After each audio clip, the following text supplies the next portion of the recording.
Jadi gitu iya, salah satunya harus taat sebenarnya. Nah, seperti di mana di Kanada, nah, itu ada salah satu sekolah, dia memang konsepnya ini bagus sebenarnya.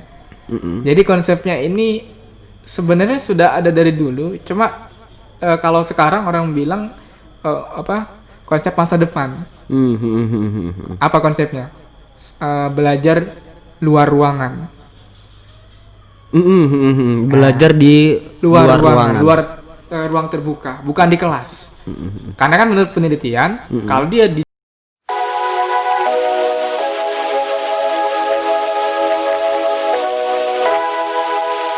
Like, komen, dan di share ke teman-teman lain agar kita sama-sama bisa mengembangkan channel Sahabatan ini. Jangan lupa juga loncengnya dibunyikan agar mendapatkan video-video terbaru dari kami. Alhamdulillah, pada pagi hari ini kita kedatangan tamu yang sangat luar biasa, yaitu sahabat Syafi'i ya. Sahabat Syafi'i. Beliau ini adalah selaku atau pelaku, bukan pelaku anu ya, enggak, ini selaku pelaku, dia bahasanya seorang pengajar gitu ya. Artinya bahasa sederhananya seorang guru gitu ya. Bahasa sederhananya seperti itu. Nah, kali ini kita akan membahas terkait metode atau sesuatu yang seorang guru itu dampak untuk mengajar di masa pandemik ini. Mungkin gitu, mungkin seperti itu nanti yang kita akan bahas, sharing gitu ya. Sharing terkait apa sih permasalahan pengajaran gitu, atau metode-metode cara ngajar gitu di masa pandemik ini. Oke, seperti itu ya, itu sedikit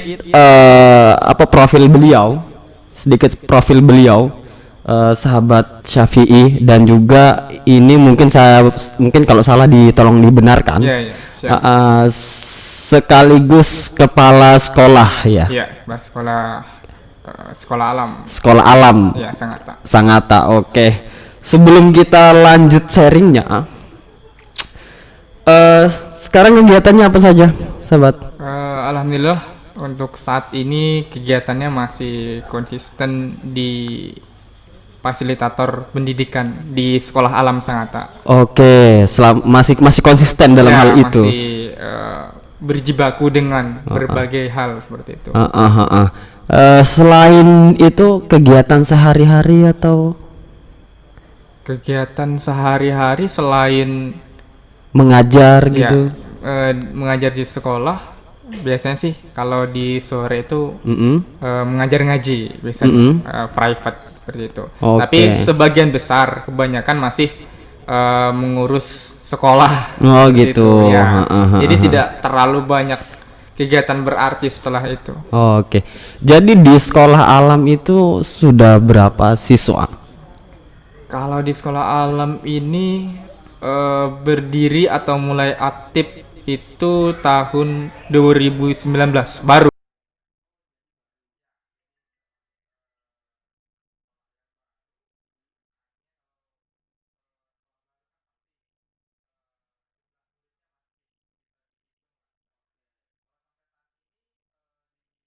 Kita kalau total keseluruhan itu ada sekitar 4.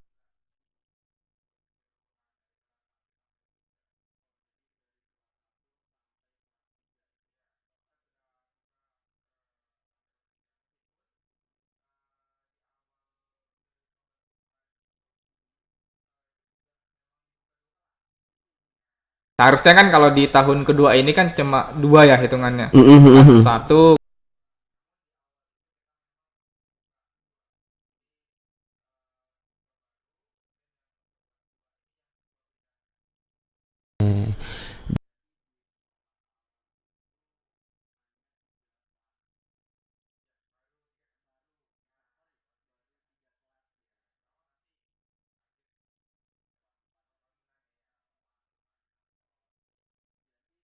Tiga kelas itu anak murid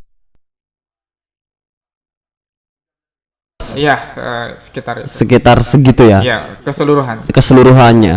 Untuk pengajarnya, untuk gurunya, Iya. itu ada berapa guru di sekolah alam itu? Kalau untuk saat ini, untuk sementara ini di kami karena levelnya 3 ya, level 3, maka gurunya 3, kemudian itu untuk guru kelas.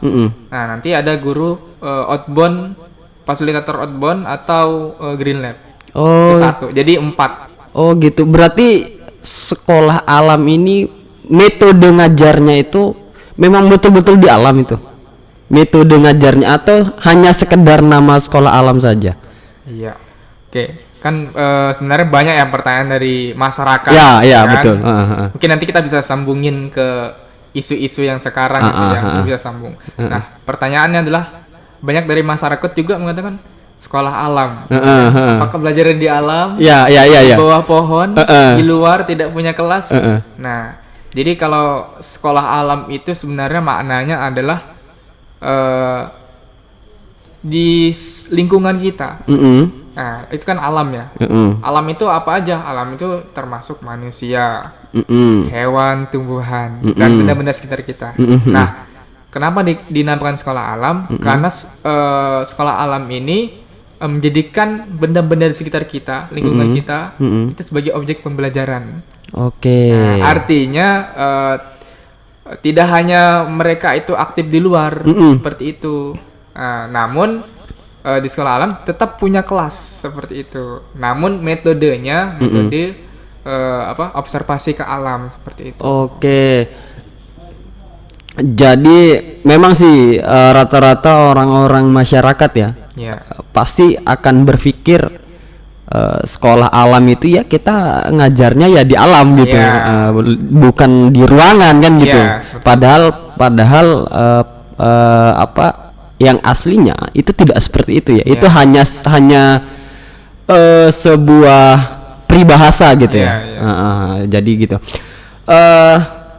Selanjutnya apa namanya nih, kan kita tahu nih di masa pandemik ini sangat luar biasa ya, mungkin dampak seorang guru gitu kan.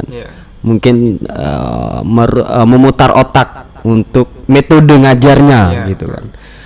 Kendala-kendala atau apa yang harus dilakukan dengan kondisi hari ini seorang pengajar atau seorang guru itu? Oke, sebelum ke arah sana mungkin saya kasih sedikit pengantar. Kasih pengantar intisari dari pendidikan itu apa sih sebenarnya? Ya kan? Intisari dari pendidikan. Kalau menurut sahabat Ricky apa? Pendidikan itu ngapain? Kalau intisari dari pendidikan itu kan kita itu dari kalau sederhananya ya. Kalau sederhananya awalnya kita yang tidak tahu menjadi tahu. Nah, sederhananya gitu. Seperti itu. Dan itu juga termaktub di dalam undang-undang kita. Undang-undang Sistem Pendidikan Nasional mencerdaskan anak bangsa, kehidupan bangsa. Satu undang-undang kita isinya itu kan, pendidikan itu untuk mencerdaskan kehidupan bangsa. Nah, artinya kan mencerdaskan di sini, tidak hanya pintar. Ya kan, cerdas itu kan tidak hanya pintar, tapi dari segi berlogika, dia tahu apa yang harus dilakukan seperti itu. Nah, itu tujuan pendidikan. Nah, seperti itu. Nah, artinya dari pengantar ini pun sebenarnya, apalagi di masa pandemi ya, banyak masalah yang ditimbulkan ya akibat pandemi seperti itu, karena tentu saja kita tahu datangnya kan tiba-tiba pandemi ini kan, sehingga pembelajaran yang harusnya di sekolah kemudian dialihkan di rumah. Nah, ini juga jadi problem nikah juga. Problem kan seperti itu. Tidak hanya guru, orang tua pun juga problem ini. Problem untuk masalah metode ngajar atau seperti itu. Kemudian kalau dipindahkan di rumah, otomatis aktivitas yang dilakukan di sekolah kan tidak bisa dilakukan di rumah. Ya kan? Pastilah pemberian tugasnya pasti dikasih atau mengajarnya melalui online kan seperti itu. Nah, masalahnya adalah di sini sebenarnya. Masalahnya. Nah, ketika anak-anak itu di rumah, ya kan, ketika pembelajaran itu di rumah, apakah metodenya harus sama ketika di sekolah? Nah, dan pelajaran itu apakah sama antara yang dulu sebelum pandemi dengan yang saat ini? Ya kan? Ya, itu yang jadi masalah. Kemudian terbitlah kemarin itu waktu tengah pandemi itu ada namanya kurikulum darurat. Nah, Mas Menteri Pendidikan ya, Mas Nadiem itu menerbitkan atau menjelaskan ada namanya kurikulum darurat. Nah, seperti itu. Nah, artinya namanya darurat ya. Artinya semua beban pembelajaran itu dipangkas. Ada hal-hal yang kalau di sekolah alam itu ada fardu ain, ada fardu kifayah, ya kan? Kalau fardu ain itu yang wajib. Kita ini wajib. Nah, individu itu wajib dapat kan. Kalau fardu kifayah itu tidak wajib. Maksudnya orang lain bisa itu loh, diwakilkan kan. Maksudnya nggak wajib untuk setiap orang kalau fardu kifayah seperti itu. Nah, inilah yang harus dikembangkan, yang fardu ain ini. Nah, di masa sekarang itu nggak bisa sudah. Misalnya matematika, misalnya contoh ya. Kita mau ngejar target. Kalau anak SD itu dia namanya tematik. Pembelajarannya sifatnya tema kan. Nah, misalnya kejar target kurikulumnya ini misalnya. Di matematika misalnya contoh apa misalnya materi matematika? Misalnya di SD ya, di tingkat SD ya. Secara umum. Ya kalau kuliah di SD itu biasanya sih kalau di kelas sekarang itu gini. Kalau kelas-kelas 1 2 3. Mohon maaf ini ya. Mohon maaf. Itu materinya itu tidak sesuai dengan kemampuan anak. Kenapa saya mengatakan seperti itu? Contoh, adik saya ya, di kampung itu kan dia kelas 3, kelas 3. Nah kelas 2. Di kelas 2 di matematika itu dia sudah mendapatkan pelajaran yang seharusnya didapatkan di kelas 5. Kalau bagi saya dulu pas sekolah gitu ya, itu ada namanya apa sih akar kuadrat gitu. Nah, itu di kelas 2 itu sudah mulai dipelajari gitu. Mungkin di setiap sekolah itu mungkin beda kurikulum, bisa jadi seperti itu ya. Bisa jadi seperti itu. Nah, saya ambil contoh di situ karena sering juga saya ditanya, "Kak, ini tolong isikan dulu matematikaku." Nah, permasalahannya soalnya itu adalah soal-soal anak kelas 5. Gitu, kuadrat, terus kuadrat kali kuadrat berapa lain sebagainya. Nah, sedangkan kita sudah lupa hal-hal yang kayak gitu. Nah, kan gitu.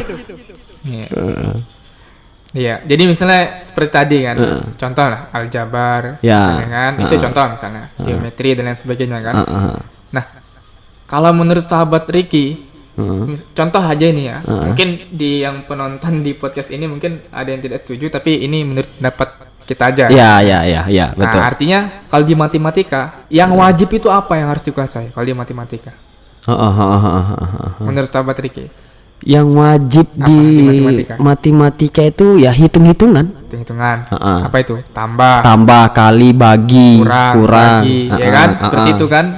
Nah, ini yang dimaksud dengan kurikulum yang bersifat fardu ain itu. Oke, fardu ain, oke. Artinya kayak ada pembelajaran khusus kayak aljabar dan lain sebagainya, kayak gitu. Nah, ini kan bersifat khusus ya, ilmuannya kan. Artinya itu bisa tidak usah dikejar target. Nah, itu bisa dipending di lain waktu seperti itu. Nah, artinya kita yang berada di masa pandemi kita maksimalkan. Nah, kan yang terjadi sekarang itu malah kejar target. Efeknya apa? Kalau kejar target, ya kan? Efeknya adalah anaknya tidak paham, karena yang dikejar adalah target buat nilai, ya kan? Misalnya ujian atau ulangan ini, misalnya 1 minggu diajarin, kita harus segera selesai misalnya kata gurunya kan. Anaknya nggak, ada juga anak yang ngerti. Mungkin ada juga 1-2 orang. Ya, yang lainnya bagaimana? Oke. Ya kan? Nah, ini yang jadi sebenarnya walaupun tidak ada pandemi ya, ini yang jadi permasalahan saat ini. Karena kita sekarang itu berkutat dengan ya kurikulum di Indonesia kita tahu lah ya, mengambil banyak pelajaran, semuanya mau dipelajari, ya kan seperti itu. Nah, itu dari dulu seperti itu. Nah, dan mungkin kalau sahabat Ricky, kalau kita berkaca, kita sekolah dulu dari mungkin TK atau SD sampai kuliah, apa yang sahabat sudah dapatkan? Ya, masih ingat gak itu? Berkaca dari SD gitu ya? Iya, dari SD sampai sekarang. Sampai sekarang gitu. Iya, apa yang sudah didapatkan? Masih ingat gak itu pelajaran? Dulu matematika atau misalnya di SMA-nya jurusan IPA misalnya, fisika. Masih ingat gak sekarang itu rumus-rumusnya? Jujur ya? Iya. Jujur, saya kan di SMA itu IPS, kebetulan IPS, otomatis belajar terkait tubuh manusia gitu, hewan, ya kan gitu. Jujur, hari ini saya lupa dengan materi-materi itu. Lupa atau ada yang masih diingat? Berapa persen dari 100? Ya paling 10% dari 100. Iya, kalau saya ingat-ingat itu memang mungkin sih. Mungkin ini kan pernah saya bahas juga di salah satu narasumber kami. Iya. Gitu. Bahas kesalahan pendidikan di Indonesia itu mungkin terlalu banyak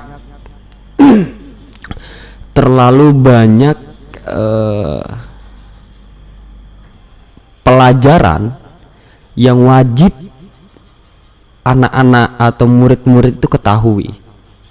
Contoh misalnya di kelas 1 itu ada matematika sudah dipelajari tambah gitu kan.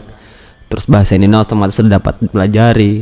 Ada beberapa mata pelajaran yang sudah ada. Nah, sedangkan kan dan kita harus dituntut untuk mendapatkan nilai yang rata-rata, kan gitu. Ya. Nah, sedangkan kan kemampuan seorang anak itu kan tidak semua mempunyai kemampuan yang luar biasa kan gitu. Ya.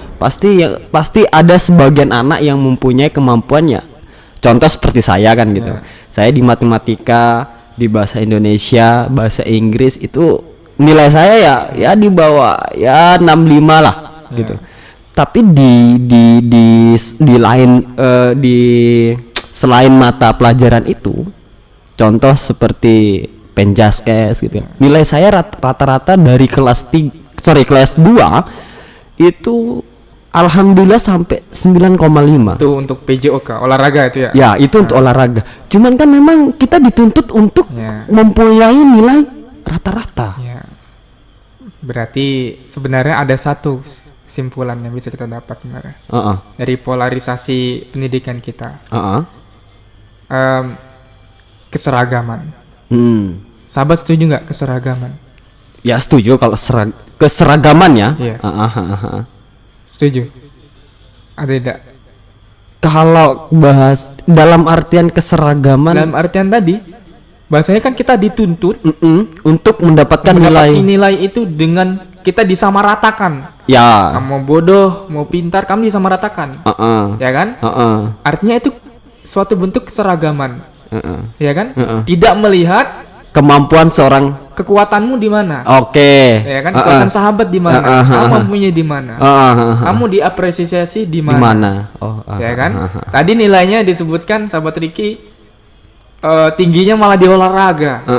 Di pelajaran lain tidak cocok. Berarti sebenarnya sahabat Ricky kalau dikuatkan di bidang itu, mungkin saat ini sahabat Ricky akan sukses di bidang itu.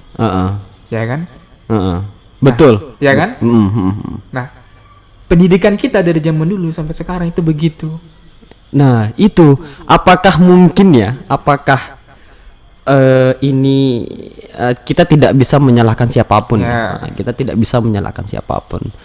Apakah ini memang dari dulu seperti ini pendidikan kita dengan mungkin orang dulu berpikir ya seorang anak muda itu harus bisa semua bidang gitu ya. Makanya diterapkan pola pendidikan yang memang menurut saya itu tidak memanusiakan manusia gitu, tidak memanusiakan anak-anak karena sifatnya tadi harus memiliki nilai rata-rata. Ketika tidak memiliki nilai rata-rata itu ya sudah. Maka dari itu saya sangat setuju dengan keputusan Menteri Pendidikan dengan menghapus ujian nasional itu sebenarnya. Oke. Saya sangat setuju itu. Ya kan? Kenapa bisa setuju dengan hal itu? Lah, kita belajar berapa tahun ditentukan dengan hari itu. Iya. Itu saya itu berpikir ya dari masih sekolah itu. Kenapa gitu kan? Karena mungkin masih dulu anak-anak ya. Jadi, mungkin saya hanya sebatas itu. Ya kan? Kemudian muncul pro kontra, ya kan? Kemudian kalau nggak ada ujian nasional, bagaimana kita bisa mendapatkan ininya kan? Hasilnya mereka itu. Kita mengukur kan tingkat ininya mereka bagaimana. Tapi setelah dipikir-pikir kembali, apakah solusinya hanya itu? Ya kan? Ujian nasional itu soalnya sama. Nilai ketuntasan juga ditentukan sama dan itu berlaku untuk semua anak, ya kan? Dan itu nilai ditentukan oleh hasil ujian nasional itu, lulus dan tidak lulus pada waktu itu kan? Ya. Kemudian kebijakan berubah dan lain sebagainya sampai waktu itu masih ingat gak berapa paket dulu itu? Ya kan? Ada paket A, B, paket B, C, ya kan? Bahkan sampai ada beberapa paket setelah mungkin kita selesai lulus SMA itu, ya kan? Ada beberapa paket itu. Nah, jadi di sini apa kita? Jadi percobaan atau bagaimana? Iya. Nah, ini kita tidak ini ya. Kita hanya mereview yang kemarin. Artinya ini pandangan saya ya pribadi. Artinya kalau ada mungkin yang menyimak podcast ini menyatakan oh tidak seperti itu ya monggo kan. Ini hanya pandangan kita. Jadi tidak ada salah dan benar seperti itu.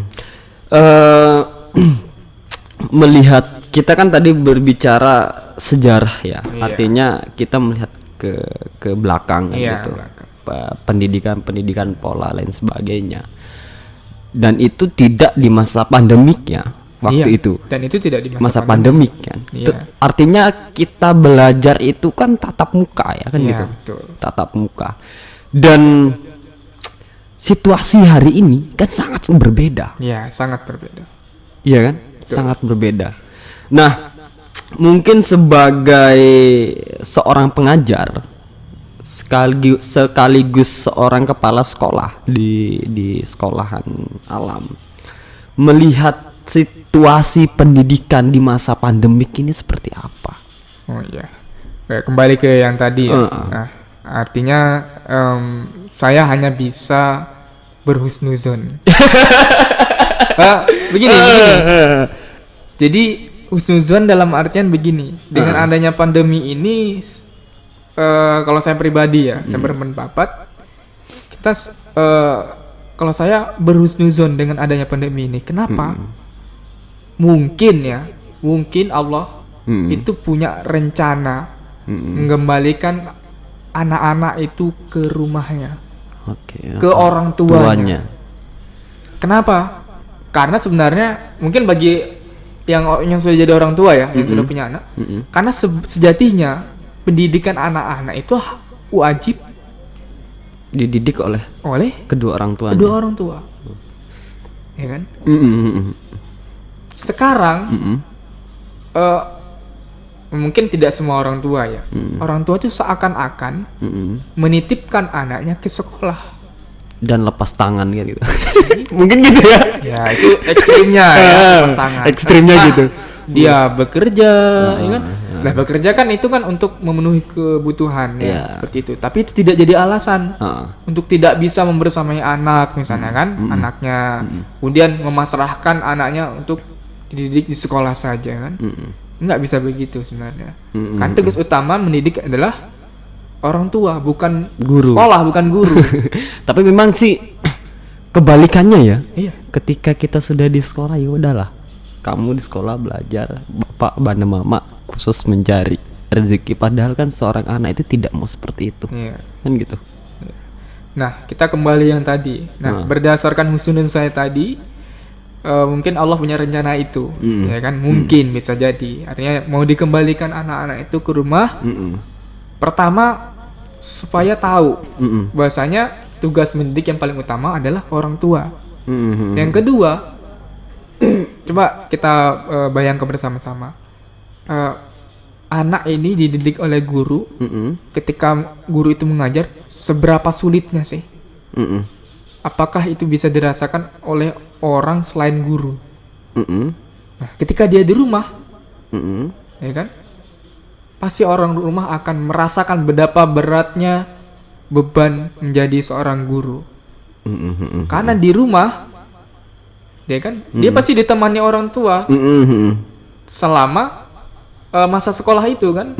Diajari orang tua, gurunya hanya memberikan tugas lewat online kan. Online, iya. Nah, sampai ada orang tua bertanduk lah.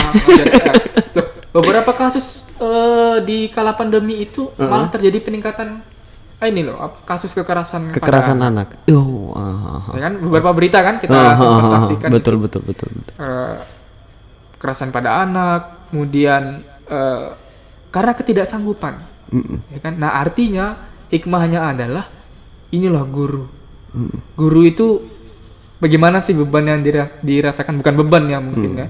Artinya ada yang dirasakan guru ketika dia mengajar seorang anak. Ya kan, akhirnya itu dirasakan juga oleh orang tua yang saat ini anaknya belajar di rumah kayak gitu. Nah, artinya kita tahu di situ bagaimana sih guru itu susahnya guru. Makanya beberapa kasus yang lalu itu sampai yang memprihatinkan ya. Guru yang hanya mungkin memarahi atau mencolek sedikit lah ya berkata bahasa ini ya kan. Siswanya kemudian ada yang dilaporkan polisi, ya kan? Ada yang gurunya dianiaya, ya kan? Nah ini bagaimana ini kan? Seperti itu. Nah akhirnya dirasakan di masa pandemi ini. Di masa pandemi itu husnuzon saya seperti itu. Nah itu beberapa hal seperti itu. Nah yang selanjutnya yang saya mau ungkapkan adalah yang berkaitan dengan tadi ya, masalah kurikulum yang fardu ain, fardu kifayah. Zaman sekarang itu apalagi pandemi ya. Kalau menurut saya ketika mereka di rumah, kurikulum yang sebaiknya diberikan adalah kurikulum yang bersifat karakter. Oke, ya kan? Berarti kurikulum yang bersifat karakter untuk anak gitu ya. Iya. Nah, kenapa seperti itu? Karena kurikulum yang sekarang itu seperti itu. Kurikulum 2013 kan kurikulum karakter sebenarnya. Nah, itu di mana implementasinya? Sementara yang mohon maaf mungkin saya tidak mungkin secara global, tapi saya melihat di beberapa anak atau beberapa instansi malah di masa sekarang itu ya sama dengan yang biasa, malah tugasnya numpuk dikasih ke anak-anak, ya kan seperti itu. Jadi di mana pemberian karakternya, penanaman karakternya? Hanya tugas kumpul. Berarti di metode di masa pandemik ini lebih ke arah orang tua ya. Artinya orang tua lebih berpengaruh mungkin ya.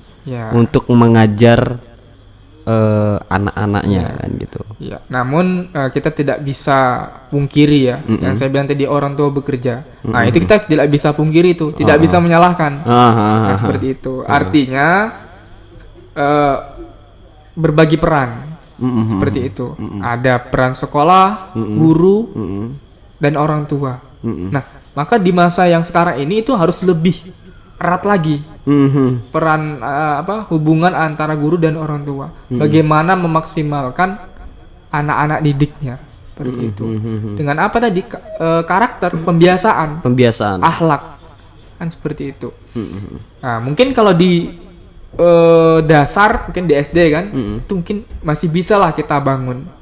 Nah, sekarang kasus yang sekarang ini kalau kita lihat berita beberapa waktu yang lalu, anak SMP atau SMA, bayangkan ketika dilakukan pembelajaran online, ada kasus itu mereka kan dibekalin ini ya gadget, internet sendiri. Nah, ada beberapa kasus yang negatif, itu mereka malah berbuat melihat konten porno seperti itu, karena di ini ya dibekali dengan itu, ya kan seperti itu, dan orang tuanya bekerja seperti itu, akhirnya pengawasan nggak ada. Nah, akhirnya kasus ini banyak lah di ini, kasus anak-anak itu menonton film porno. Jadi saya ada beberapa hal yang menurut saya perlu saya sampaikan gitu. Perlu saya sampaikan selaku saya selaku masyarakat biasa yang melihat konsep gitu atau cara mengajar ketika di masa pandemik ini. Ketika mengajar itu apakah seorang guru itu memberi, kalau dulu kan kita absen dipanggil gitu ya, di absen dicatat dan sebagainya, itu kan membuktikan kita hadir kan gitu. Tapi kan kebanyakan ini mungkin bukan semua guru melakukan itu ya, mohon maaf, tapi ada sebagian, ini saya berbicara bukan ke gurunya tapi ke anak muridnya ya. Ada sebagian yang memang ketika belajar gitu, ketika belajar kan biasa guru itu belajar itu kan online ya, via Zoom gitu kan, ya kan via Zoom. Nah, sedangkan di Zoom itu kan ada ada kelihatan wajahnya, ada di moodnya kan gitu ya. Nah memang sih saya lihat kebanyakan atau mungkin tidak semua melakukan itu gitu kan.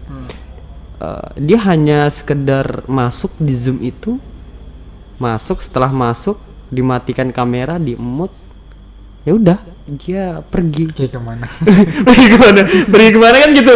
Nah, sedangkan gurunya ini kan capek luar biasa menjelaskan ini lain sebagainya. Nah, dari hal itu sudahkah efektif melakukan metode pembelajaran yang online, tidak secara langsung kan gitu. Oke, kalau menurut saya karena kita sudah berada di zamannya ya, sebenarnya. Bahkan sebelum pandemi itu metode secara online itu kurang diminati kan. Ya. Dan itu tabu. Jadi kelihatannya kayak apa sih? Ya kan? Udah usah dilakukan aja. Akhirnya ketika pandemi datang, kita gelagapan. Mau tidak mau, kita menggunakan segala cara untuk memaksimalkan itu kan.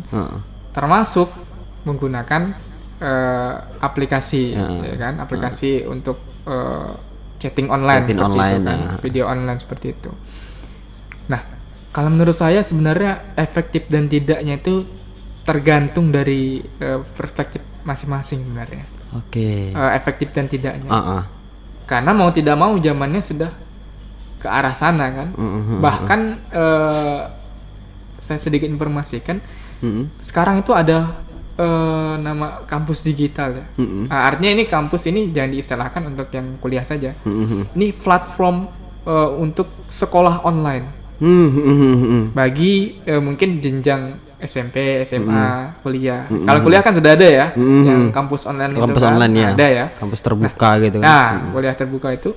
Nah, bahkan yang sekarang itu ada untuk anak-anak yang SMP atau SMA itu. Nah, itu ada.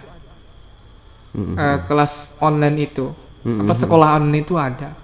Seperti itu. Nah, kembali lagi yang tadi, efektif dan tidaknya kembali lagi kan, siapa yang menggunakan, bagaimana penggunaannya. Ya, namun kalau untuk yang sekarang ini, memang kalau secara full, kalau menurut saya rasa belum terlalu efektif. Belum terlalu Bukan tidak ya, belum terlalu efektif. Kenapa? Karena yang tadi ya, ada mungkin beberapa permasalahan seperti itu. Artinya belum terlalu efektif itu dilihat dari situ. Kayak tadi kan, dia tidak bisa memantau siswa secara ini penuh dan sebagainya. Tadi ada yang mematikan bahkan kan, malah pergi. Ya kan, bayangkan gurunya misalnya 1, siswanya 20 lebih. Itu bayangkan bagaimana ketika online kan, seperti itu. Ya kan? Apalagi mungkin berhadapan dengan lintas umur ya, lintas klasifikasi kelas, TK, ya. SD, SMP, SMA, ini kan tergantung, ya kan, artinya bisa jadi kalau dia semakin besar, artinya bisa diarahkan, seperti itu kan, bisa diarahkan untuk bisa ini kan, melakukan itu. Nah, bagaimana kalau yang semakin usianya kecil?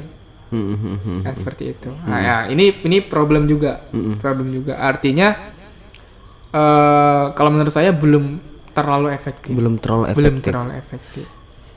Oke, jadi kembali lagi melihat kondisi hari ini, kira-kira bisakah atau bisa diterapkan untuk kembali ke tatap muka? Iya. Apakah ada negara-negara lain kan gitu? Yeah. Apakah ada negara-negara lain yang menerapkan metode tatap muka langsung ke sekolah ngajar dan sebagainya? Oke. Kalau kita lihat di beberapa pemberitaan itu memang ada. Oke, di mana itu negara-negara? Nah, ada beberapa. Seperti misalnya Korsel, Korea Selatan itu. Namun yang jadi catatan itu setelah dia masuk, mungkin karena kurang kesiapan, saya kurang tahu, itu malah infeksinya nambah. Akhirnya dibatalkan kembali. Nah, jadi mungkin dia kurang berhasil di awal kan, seperti itu. Nah, ada mungkin itu kasus di Korsel ya, seperti yang saya baca di berita. Namun ada beberapa negara yang mungkin bisa jadi dia sukses menggelar itu dengan penerapan protokol. Nah, jadi gitu, iya, salah satunya harus taat sebenarnya. Nah, seperti di mana di Kanada, nah, itu ada salah satu sekolah, dia memang konsepnya ini bagus sebenarnya. Jadi konsepnya ini sebenarnya sudah ada dari dulu, cuma kalau sekarang orang bilang konsep masa depan. Apa konsepnya? Belajar luar ruangan. Belajar di luar ruangan, ruang terbuka, bukan di kelas. Karena kan menurut penelitian, kalau dia di dalam sebuah ruangan, infeksi itu akan cepat menular. Artinya ininya semakin besar, ya kan? Kalau di luar itu tingkat keamanannya atau tingkat penyebaran itu semakin kecil. Seperti itu kan. Nah, artinya bisa dicoba hal seperti itu. Di Korsel, kemudian di Finlandia, nah itu juga menerapkan. Berarti sudah ada beberapa negara sudah bisa menerapkan itu. Ada. Oke. Nah, kemudian di China kemarin itu sempat menerapkan juga. Nah, artinya di Jepang, nah di Jepang itu kalau kita lihat itu kenapa dia berhasil, ya kan, walaupun di sana ada COVID, karena otoritas dari pemerintahnya langsung mengatur itu semua. Dan salah satunya lagi-lagi taat lagi. Taat. Tapi kalau di Indonesia kayaknya nggak bisa. Rata-rata anak-anak muda Indonesia dan itu kayaknya nggak bisa taat dengan aturan. Ya mungkin itu yang jadi masalah di saat sekarang ini ya, seperti itu. Artinya taat dan tidak taat itu apa ya, perspektifnya itu tergantung siapa yang membuat dia taat dan tidak taat. Maksudnya aturannya. Mungkin kalau aturannya mungkin ya tegas, jelas, kita tahu bagaimana alurnya, mungkin bisa jadi seperti itu. Artinya meskipun kita lihat orang Indonesia kayak gitu kan tidak terlalu taat aturan, ya bisa jadi nggak begitu kan. Artinya itu hanya pandangan saja, bisa jadi kan seperti itu. Atau kalau kita berpikiran yang positif, bisa jadi karena aturan yang sekarang atau aturan yang dari awal yang sekarang itu ya tidak tegas, bisa jadi kan. Nah, jadi kita bisa memandang kedua sisi, tidak hanya satu, seperti itu. Atau peraturan yang tegas, kembali tadi masyarakatnya tidak mentaati, bisa jadi kan. Atau aturannya kurang tegas, akhirnya masyarakat bingung menaati siapa. Itu bisa jadi seperti itu kan. Artinya kita nggak hanya satu sisi saja. Kalau di Indonesia bisa jadi seperti itu. Ya. Jadi tadi kan kita panjang lebar membahas secara individual ya. Secara individual dalam artian seorang guru kan gitu, seorang pengajar secara individual. Di masa pandemik ini tantangan lembaga pendidikan itu seperti apa di masa pandemik? Tadi kan sudah berbicara masalah individual ya, secara individual, secara mandiri gitu. Sekarang kita lebih bicara masalah secara kelembagaan. Nah, tantangannya sekolah atau tantangan lembaga pendidikan hari ini di masa pandemik ini apa? Ya, kalau masalah tantangan tentu saja kalau dihadapkan di pandemi itu beragam sebenarnya. Tapi sebenarnya lagi-lagi di pembelajaran tantangannya untuk lembaga itu di kurikulumnya. Artinya bagaimana lembaga itu supaya cepat adaptasi. Caranya gimana? Apakah dia kreatif atau inovatif, atau dia berdiam diri memakai cara-cara yang lama, seperti itu, ya kan? Nah, artinya tantangannya sekarang itu. Kita mau pakai cara yang lama yang seperti sebelum pandemi, atau mau pakai cara yang adaptif, yang sekarang gitu loh, yang sekarang. Nah, itu tantangannya. Kalau lembaga pendidikan itu masih pakai cara lama karena mungkin ribet dan lain sebagainya, banyak mekanisme yang harus dilakukan, dia akan tertinggal. Seperti itu. Nah, kalau dia mau mengikuti tantangan itu, challenge itu kan, maka dia akan maju. Sebagai contoh, mungkin kalau di lembaga-lembaga untuk SMP, SMA, ya kan, itu mungkin atau sekelas formal ini ya, itu tidak terlalu signifikan berpengaruh ya. Nah, yang berpengaruh ini lembaga yang di bawah itu. PAUD, taman kanak-kanak. Nah, bahkan ini saya ada cerita. Ini adik saya kebetulan ngajar di salah satu lembaga PAUD, seperti itu, swasta. Nah, dampaknya sekarang ini? Ternyata dampaknya adalah di siswa. Kenapa? Karena orang tua maupun siswa itu pasti pinginnya tatap muka kan. Nah, sementara kalau di TK itu kan bukan lembaga yang kayak wajib, seperti itu kan. Nah, betul. Akhirnya dampaknya itu di siswa, penurunan jumlah siswa. Apalagi kan kemarin waktu pandemi itu tahun ajaran baru kan, memulai tahun ajaran baru. Akhirnya ada penurunan jumlah siswa di situ. Kayak gitu. Nah, artinya apa? Tantangannya adalah lembaga itu mau merubah atau tidak. Mungkin merubah konsep, mungkin merubah mindset. Ya, konsep atau mindset, cara berpikirnya seperti itu. Memang seharusnya merubah mempunyai strategi yang artinya jenius lah ya, Iya. untuk bisa berkembang di Iya. masa pandemi Iya. ini. Bahkan saya sangat apresiasi terhadap para guru kita, ya. Dengan adanya pandemi yang dulunya gaptek, Bisa jadi apa? bahkan ada yang jadi YouTuber, bikin konten di YouTube, kayak gitu. Kemudian apa? Yang dulunya punya HP doang, punya selfie doang, sekarang HP-nya digunakan buat apa? Video pembelajaran. Video pembelajaran. Pakai aplikasi dibuatlah itu. Makin kreatif kan artinya. Oke. Artinya saya berpandangan dengan adanya ini, meskipun ini musibah ya, tapi dengan adanya ini guru-guru kita tuh jadi lebih kreatif. Dan bisa melek dengan internet kan gitu. Ya, dengan teknologi. Teknologi. Ah, itu nilai plusnya. Seperti itu. Yang dulu itu tidak dilakukan. Biasa kan kalau datang ke sekolah ya ngajar kan, papan tulis, jelaskan anak-anak, kerjakan, selesai kan. Nah, sekarang dengan kreativitas itu membuat video, misalnya bercerita kepada anak didiknya, kemudian membuat dan lain sebagainya. Itu kan kreatif ya. Nah, itu juga salah satu cara sebenarnya untuk memenuhi tantangan itu. Nah, dan itu sudah dilakukan sebenarnya oleh beberapa guru atau lembaga pendidikan. Itu sudah dilakukan oleh lembaga. Ada Sudah. beberapa itu ya. Ada beberapa. Oh. Nah, Berarti di dalam lembaga situ sudah memang diharuskan Iya. untuk para pengajar atau seorang guru untuk melek dengan teknologi.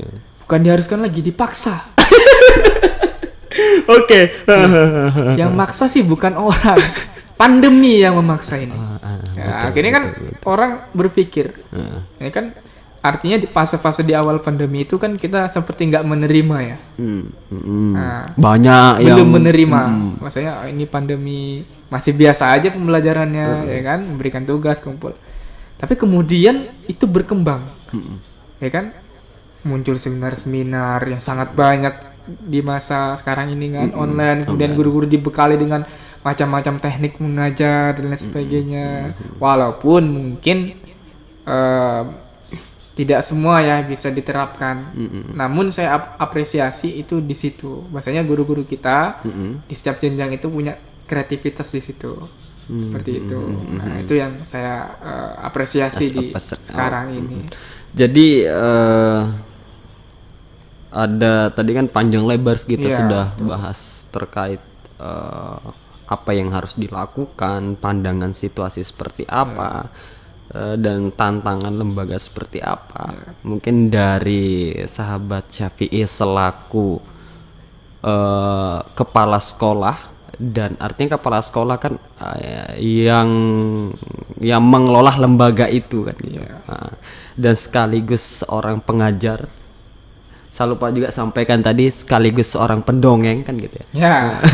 Saya lupa sampaikan tadi sekaligus seorang pendongeng.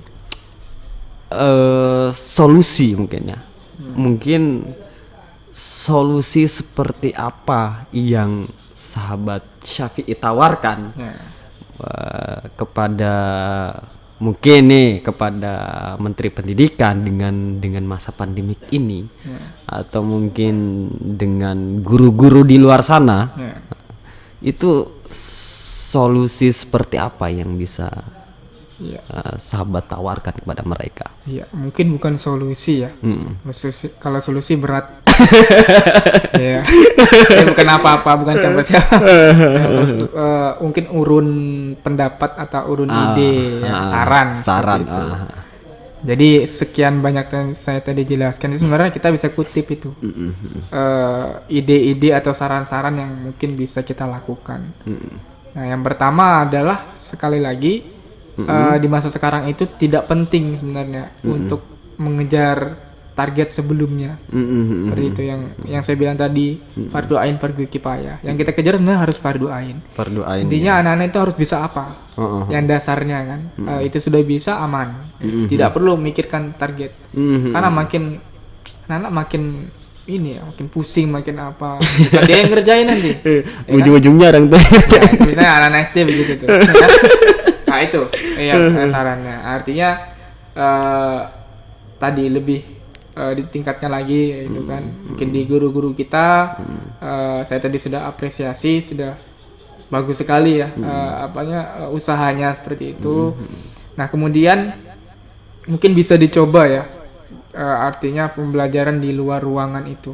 Nah, seperti itu. Kan itu kan belum di Indonesia belum dikaji lebih dalam ya. Tapi sebenarnya sudah ada loh yang melakukan itu. Nah, termasuk di sekolah alam. Nah, itu benar sudah ada.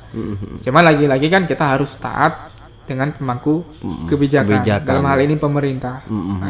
Betul. Karena kita di bawah ya kan. Iya, boleh iya. kita. Tapi kalau secara usul atau ide saran mungkin itu bisa dicoba. Pembelajaran luar ruangan. Ya, mungkin semoga bisa didengar ya oleh para pengambil kebijakan gitu. Mungkin bukan cuma saya. Sebenarnya ada berbagai macam pihak juga yang sudah menyuarakan hal yang sama sebenarnya. Artinya ini bukan hal yang pertama kali terlontarkan. Nah, cuma nanti mungkin ini bisa menjadikan ini saja sih sebenarnya. Opsi saja seperti itu kan. Sambil kita lihat perkembangan apalagi kan sekarang sudah mulai vaksinasi kan. Seperti itu mungkin akan lebih ini lagi kan. Mudah-mudahan lah untuk dunia pendidikan